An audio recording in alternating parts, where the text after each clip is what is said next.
Action! Esam arī iegādājušies leņķis slīpmašīnas uz akumulātoru. Iepriekš mums tādas nebija. 230 mm griešanas disks. Akumulātori mums, protams, šeit ir jaudīgāki. Uzlādes stacija, akumulātors 40 volti, 4 ampērstundas. Tautā saucamais fleksis, griež 6600 apgriezienu minūtē. Diezgan jaudīgi, diezgan ātri. Aizsargs regulējams, viegli. Čiks, uzliekam kā vajag. Tad neņemam nost aizsargu, drošība pirmajā vietā. Protams, vienmēr visas darbības ar griezēju disku uzlikšanu veicam bez akumulātora, lai netīšām nenospiežās gailīts. Hop. Obā. Uzliekam, piecentrējam.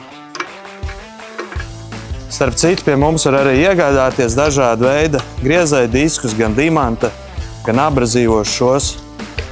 Nu, redz, principā mēs esam gatavi. Ieliekam apakaļ bateriju.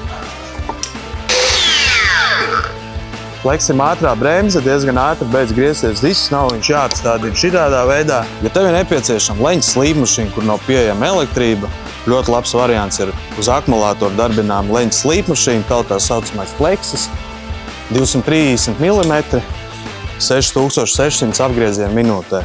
Zvani man, zvani Storentam, piemeklēsim tev fleksi.